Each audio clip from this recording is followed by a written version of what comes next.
Jadi memang saya secara sengaja cerita sanad ini saya baca Mas Jamal ya, panggilannya apa? Mas Jamal. Mas Jamal ya. Pertama saya baca Al-Iqdul Farid, ini karangannya Said Muhammad bin Alawi. Di sini saya baca supaya barokah dari karangannya Sayyid Muhammad. Di antara orang yang beliau sebut dari ulama Indonesia, beliau ngendikan Al-Habib Al-Mu'ammar Ali bin Abdurrahman bin Abdillah Al-Habsyi. Wal Habib, ya Kuitang ini Bebe. Ya, jadi juga.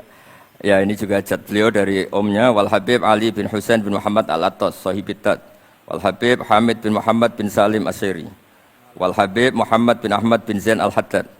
Wal Habib Syekh bin Salim bin Umar Al-Attas. Nah ini Wal Habib Salim bin Ahmad bin Jindan bin Syekh Abu Bakar bin Salim. Ini kitab karangannya Sayyid Muhammad bin Alawi. Terus ketika beliau cerita Sanad Ad-Darimi, Sunan Ad-Darimi, beliau ngendikan Arwi Sunan Ad-Darimi anis Sayyid Salim bin Jiddan, Alian anil Habib Utsman bin Abdillah bin Akil bin Yahya Al-Alawi, Mufti Batawi. Ya, an Utsman bin Hasan Ad-Dimyati anil Amir Al-Kabir.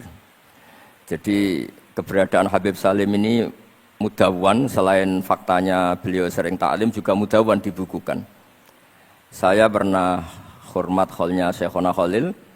Di situ di antara manaqibnya ditulis min ajalli ta'lamidhi Salim Al-Habib An-Nasib Salim Maula Jindan, Alu Jindan disebut di situ.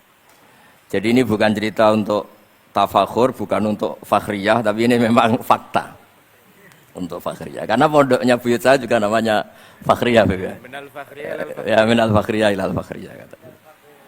Nah, ini tentang sanad. Tadi saya sudah mentasihkan beliau dan beliau mengkuatkan hujah kita.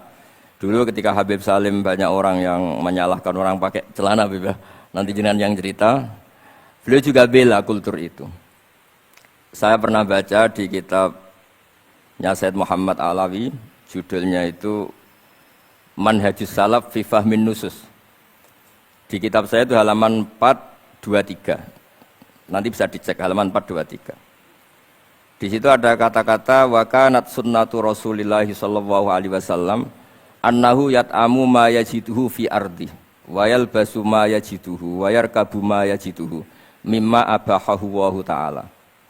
Terus beliau cerita siapapun yang makan faman at'ama ma yajiduhu fi ardi fahuwa al-muttabi' lis-sunnah kama annahu hajjal baita min madinati nafsi faman hajjal baita min madinati nafsi fahuwa al-muttabi' lis-sunnah.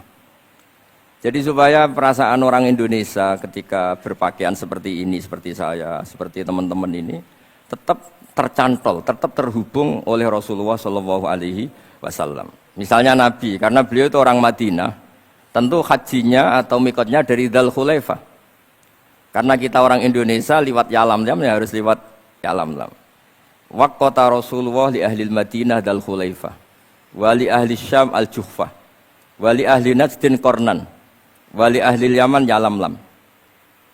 Jangan mentang-mentang ikut sunnah Nabi terus orang Yaman mikotnya dari Dzul Khulaifah, orang Sam juga dari Dzul Khulaifah. Semua itu harus min madinati nafsi.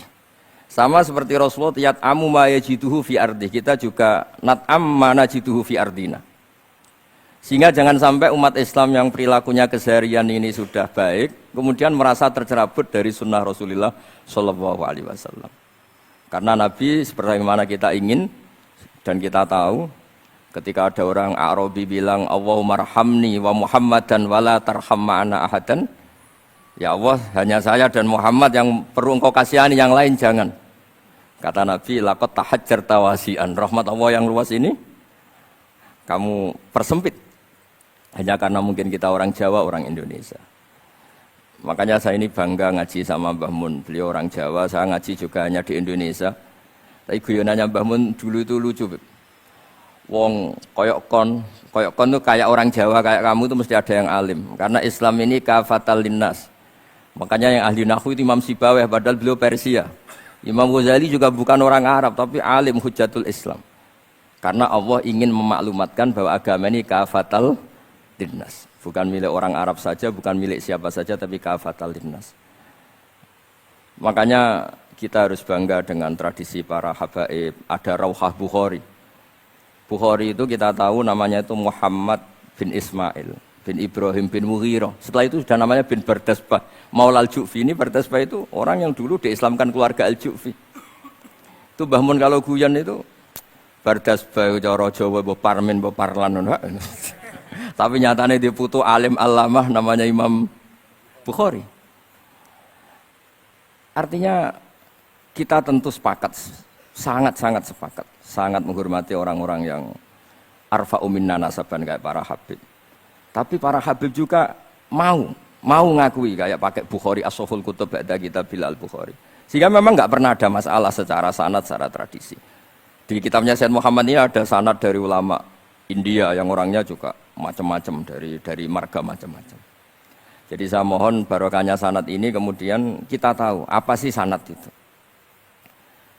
Sanad itu ya kadang-kadang harus lewat orang yang mungkin kita tidak cocok. Dulu itu ada sahabat tanya, kalau mencium istrinya pas Ramadan itu sah apa enggak? Kebetulan ditanya itu Maimunah. Enggak tanya Saudah karena sangat yakin enggak itu, kalau Saudah itu enggak. Itu Maimunah jawabnya, kalau kita enggak ngalamin, coba tanya Aisyah yang potensi ngalamin dicium pas Ramadan. Sebetulnya istri yang Nabi itu sama Aisyah itu ya agak gimana yang namanya Doro itu ya rival. Akhirnya tanya, ya Aisyah, gimana hukumnya lelaki mencium istrinya pas Ramadan? Ya dijawab sama Aisyah, qabbalani Rasulullah wa huwa shaim. Yang lainnya enggak bisa jawab, enggak ngalami. Jadi sanad itu kadang ya cocok enggak cocok ya memang itu fakta. Cara mandi junub. Mbok kayak apa pinternya sahabat cowok kalau mandi junub ya enggak tahu. Akhirnya tanya sama Sayyidah Aisyah, sama Sayyidah Maimunah. Apapun dekatnya istri Rasulullah kalau perang ya enggak tahu. Wong itu lelaki. Begitu juga afdolus sahabat kayak Abu Bakar kadang harus mendapatkan hadis dari orang-orang yang nyun sewu agak deso, bahkan kadang maula kayak Sauban, kayak Rabi'ah bin Ka'ab, orang-orang biasa sekali, khodim dulu. Tapi ini kan barokahnya khodim itu tahu keseharian Rasulullah SAW di dalam. Misalnya Anas, apa kenangan kamu dengan Rasulullah? Kenangan saya itu saya khodam tu Rasulullah SAW asyra sinin. 10 tahun saya itu tidak pernah melakukan sesuatu ditanya Nabi 5 sonakta walalise entaraktu 5 tarokta. Sehingga kalau saya pas baik itu ya gak berani tanya anak dalam saya, ngapain kamu? Ben sama pinter anut sunnah Rasulullah SAW. Akhirnya can dalam kula nggih saenak ebeb gemrang ora tau ditakoi. Jadi hal-hal seperti ini itu keseharian yang harus kita suka. Di antaranya lagi, inna min khiyari ummati fima nabba'ani al-malul a'la. Kauman yathakuna jahron. Di antara nanti umat pilihanku adalah orang-orang kalau tertawa itu keras sekali. Kauman yathakuna jahron. Itu dulu juga, padahal ada riwayat kasratu dhahki tumitul qalba. Banyak tertawa itu bisa mematikan hati. Tapi ini juga dilawan kalau banyak cemberut bisa frustasi. Nah, sehingga di ilmu ini cerita saya nanti di Tasawuf Habib Jindan. Semoga nasinya bener, saya tamu pasti dihormati. Nggak penting bener ndak itu tidak penting. Yang penting tamu itu dihormati. Ya kebetulan saya ini tadi kan hormat mbah saya masih mbah saya Mbah Mutamakin di Hajan. Terus pagi tadi hormat buka luar di Sunan Kudus. Jam 7 saya tadi di Kudus. Ya akhirnya sama teman-teman difasilitasi disuruh naik pesawat tadi jam 11 tadi. Tapi saya tidak capek karena memang saya senang cerita sanad. Tapi yang lucu-lucu saja, nanti yang serius jangan saya, yang lucu-lucu saja. Biar lucu sampean tuh tidak ngawur, tapi ada sanadnya. Ada seorang mufassir yang bilang ketika nafsiri wa annahu wa adhaka wa abka. Allah itu zat yang memberi kamu tertawa. Mbok kamu ingin susah, tidak akan tertawa. Tapi kalau Allah menghendaki ya tertawa aja. Ada orang miskin frustasi, maunya gak tertawa. Tahu-tahu jalan-jalan ngerti badut, ya akhirnya tertawa. Ya karena adhaka itu fi'lullah. Kalau Allah menghendaki mau apa? Karena adhaka itu fi'lullah. Nggak bisa.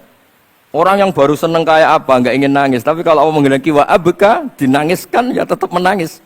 Wa anna wa adhaka wa abka. Karena kita ini semua adalah objek oleh kudrahnya Allah Subhanahu wa ta'ala. Saya itu sebenarnya paling nggak ingin ngaji bareng Habib tuh. Selain kalah nasab ya kalah ganteng. Ya tapi ditakdir mau apa? Ya sudah sami'na wa ata'na. Jadi saya saat ini tidak cari pahala benar, tapi pahala tawadhu karena diundang ya. Ada sudah penting benar salah, penting tawadhu. Jadi saya tadi sedang rayu sama Allah, ya Allah, Saya kali ini tidak cari benar, cari tawadhu. Dah mesti pahalanya besar tawadhu itu. Jadi supaya Islam ini gampang ya. Saya pernah cerita ke kiai yang khusyuk. Kalau sholat lama sekali, tak ceritain hadis. Nabi itu gak pernah menegur orang yang sholat cepat. Yang ada itu sanad negur sholat lama. Terus tak ceritain hadisnya Mu'ad, tertawa-tawa deh. Gus kamu itu raan kok masih punya dalil? Saya punya sanad. Ada nggak sanad Nabi negur orang yang baca surat pendek? Nggak ada. Yang ada itu yang baca surat panjang. Nanti bisa direvisi sama Habib Jidin kalau nggak cocok. Tapi ini yang rileks karena potongan Islam Jawa ini kalau tidak berat nggak akan kuat. Jadi ya sudah. Inna minkum munafirin katanya Nabi. Sholat yang terlalu lama itu munafir kata Nabi. Afattanun anta ya Mu'ad. Kamu bikin umat ini nggak nyaman karena kalau kamu jadi imam itu lama sekali. Ini alhamdulillah betul. Hadis ini harus kita hafal betul. Nah. Supaya Islam ini meskipun pilihan-pilihan keseharian itu ada sanad itu saja kepentingan saya. Yat amu ma yajiduhu fi ardi wa yalbasu ma yajidu wa yarkabu ma yajidu. Saya sering beb di tahun desa-desa Gus anak kula tahnik cethaki Gus tapi mboten enten kurma nganggo degan ae. Lho Gus dari kiai-kiai ku kurma.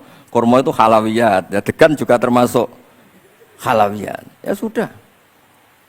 Kalau kamu ingin sunnah Rasul, Nabi enggak pernah sholat di Indonesia. Berarti kalau kamu sholat ke Mekah dulu kata saya.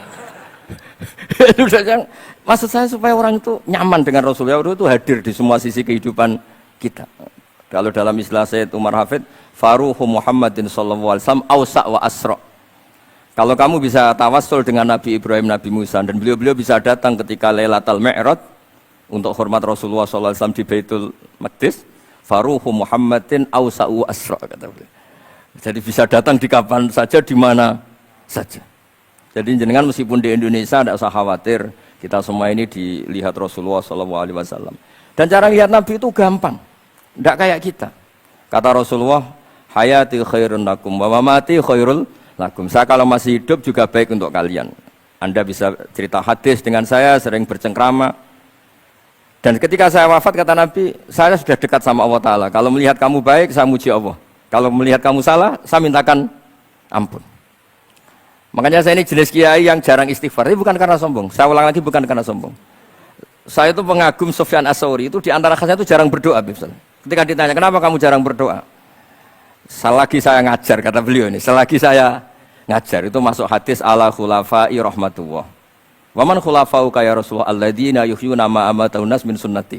Jadi kalau saya baca Bukhari, otomatis dapat doanya Nabi ala khulafai rahmatullah. Timbang kamu doakan nangis-nangis gak jelas mandinya mendingan mulang gitu. Terus kedua, doa hamalatil arsy. Alladzina yahmiluna al-arsya man hawlahu yusabbihuna bihamdi rabbihim wa yu'minuna bi wa yastaghfiruna. Kita semua sudah diistighfari sama malaikat hamalatul arsy. Rasulullah juga wastaghfir li dzambika walil mu'minina wal mu'minat. Fastighfaru Rasulillah qad kafana wa fawqal kifayah kata beliau. Artinya gini, kalau kangkang jarang istighfar jangan karena sombong, manfaatkan fasilitas ini. Gitu. Jadi semua itu jangan sampai kita ada istighfar karena jafa, karena jafatul qalb, karena qaswatul qalb. Enak lah kalau ada fasilitas gitu, ada fasilitas. Itu kalau saya pidato di depan Gus-Gus, kalau di depan Habib berani saya di depan Gus-Gus. Itu ada yang setengah beling, setengah ada alim, ada yang alim. Terus yang beling-beling pesan sama saya, Gus tolong bela kami maksudnya. Ya kadang-kadang mubalek kan order pesenan itu. Terus tak bacain ayat walladzina amanu wattaba'athum dzurriyyatuhum biimanin alhaqna bihim dzurriyyatahum wama alasnahum min amalihim min syai'. Orang aba-abanya iman, anaknya iman itu nanti surganya disertakan mbahnya meskipun kelas amalnya ndak sama. Jadi mbah-mbahnya alim alama, anaknya yang ndak alim nanti surganya sama-sama yang alim. Kenapa sih kalau ada fasilitas nggak dipakai? Pakai aja nggak apa-apa kan. Yang alim yang komplain. Sudah kamu yang alim dihormati, dicucup, salami template, yang ikhlas saja, tidak usah protes kata saya gitu. Artinya saya inginlah keseharian kita yang awam, yang apa itu harus cari backupan hadis supaya semua keseharian kita itu ada apa? Sanad. Misalnya sampean kalau malam itu nggak bisa tidur, tahajud ndak, witir ndak, ya mutolaah ndak. Tapi lihatlah itu sebagai tarkul ma'asi. Apa tarkul Maksiatnya alhamdulillah. Malam ini saya tidak zina, tidak maling, tidak dugem. Coba kalau kamu malam-malam di kamar, itu namanya apa? Tidak tahajud, tidak witir kan? Tapi kamu harus syukur karena itu tarku zina, tarku sarikoh, tarku kata wa kata. Supaya kamu tetap syukur sama Allah Ta'ala. Ithmamin mubahin ila wa yatahaqqaqu bihi tarku haramimma. Setiap mubah yang kita lakukan pasti di saat itu ada haram yang kita tinggalkan. Makanya dulu banyak orang-orang soleh yang semalaman tuh guyon tok. Guyon sampai pagi. Bukan karena ingin urakan, enggak. Karena mengalahkan setan. Malam itu godaan mungkin ingin ngintip siapa itu masih kuat sekali. Ingin nonton siapa itu kuat sekali. Terus setan dilawan dengan guyon. Ternyata setelah guyon tuh asik, tahu-tahu pagi dan dutannya selesai. Oh itu setan bisa setruk melawan orang alim seperti ini. Karena nilainya tarkul masih. Meskipun dengan cara guyon, karena kalau yang cara wiridan itu calon wali, Beb. Kalau yang enggak calon wali ya pokoknya tarkul maksiat. Maksud saya supaya harian kamu yang biasa-biasa saya ini menjadi luar biasa karena ada sanad. Ada apa? Ada sanad. Makanya dulu ulama-ulama itu kalau ngelawan setan itu pakai faroh, pakai seneng. Karena setan itu paling seneng kalau melihat orang mukmin susah. Kalau susah terus ngersulo, kalau ngersulo gugat kodok qadar. Disebut innaman najwa minasyaiton liyahzunal ladzina amanu. Jadi setan itu targetnya supaya orang mukmin itu resah. Kalau resah gugat. Pertama gugat orang tua. Ngapain sih jadi anaknya orang miskin? Jadi susah kita kan. Kalau yang enggak mulia ngapain jadiannya parman? Kalau saya Habib kan langsung mulia, kalau Gus kan langsung mulia. Gugat orang tua. Gugat sana, gugat sini. Tapi kalau kamu sudah seneng, wajah pesek, welek, keriting, sawan ngerah karuan. Karena enggak gugat siapa-siapa.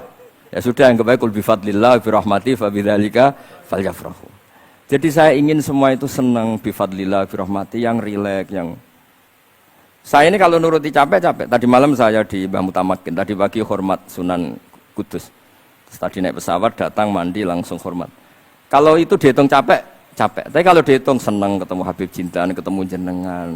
Kesempatan seperti ini enggak gampang. Ya sudah selesai.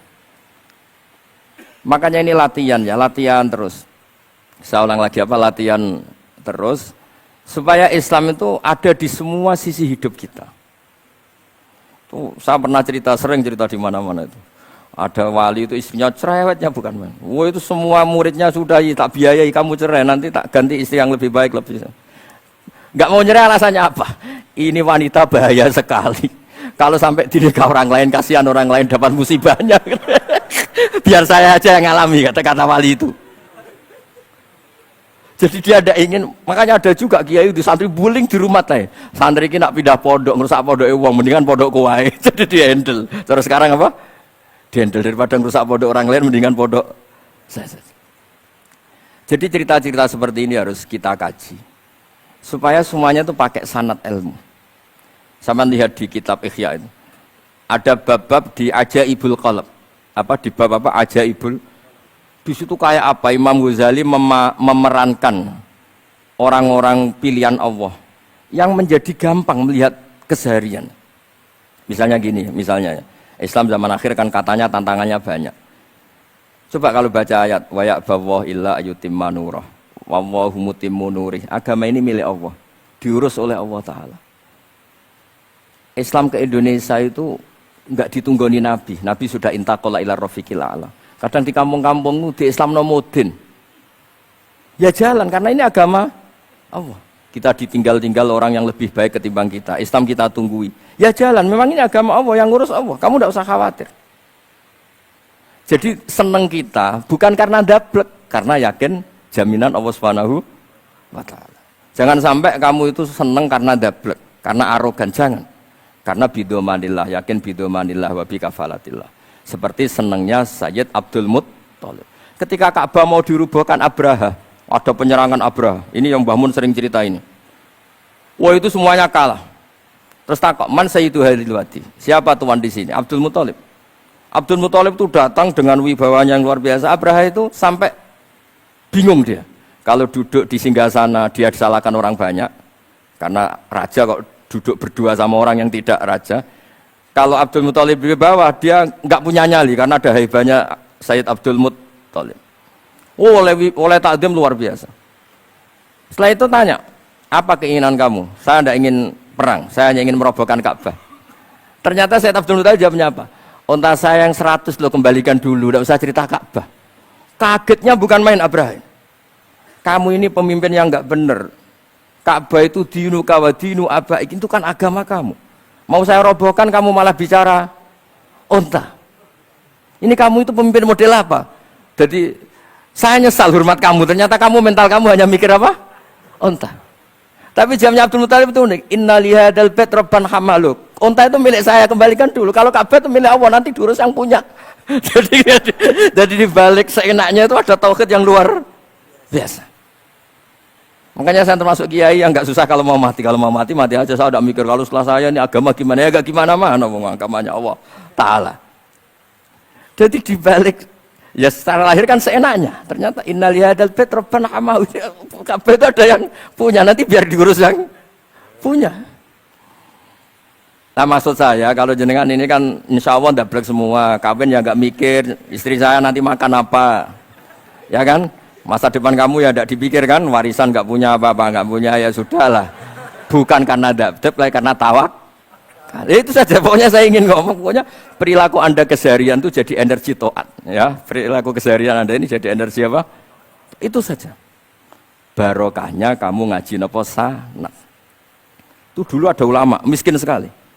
Itu tiap pagi datang ke gunung paling tinggi, terus dia duduk itu agak-agak angkuh itu. Siapa yang lebih raja ketimbang saya? Terus ditanya, kamu tidak raja kok merasa? Ukuran raja itu tidak ada yang berani nyurus. Di sini juga nggak ada yang berani nyurus saya. Lu itu sudah bisa syukur sampai mati. Karena sekali dia kumpul orang, lihat orang naik Alphard ngeluh, lihat orang punya istri cantik ngenes, lihat apa ngenes daripada gitu naik ke gunung. Siapa yang bisa menandingi keladatan saya dalam hidup ini? Ana ma'allah wabillah ngomel-ngomel sendiri. Tapi itu cara dia syukur. Cara dia apa? Syukur. Dan akhirnya betul dia punya sanad. Mangkana aminan fi sirbih mu'afan fi jasadi intahu kuntu yaumi faka'anna ma khizat lahu dunya bihadzafiriya. Ya sepenting orang itu sehat, ya aminan fi sirbih mu'afan fi jasadi intahu kuntu yaumi faka'anna ma khizat lahu dunya bihadzafiriya. Jadi ini madhab saya karena saya diundang di sini pasti Habib Jidan juga ingin khas saya. Jadi kalau saya pura-pura tawadhu, pura-pura baik kan kaget. Kenapa Gus Bak sekarang jadi baik kan nanti? Ya ini anggap saja jujur. Ya kok rubah itu. Nggih ngoten mawon mugi-mugi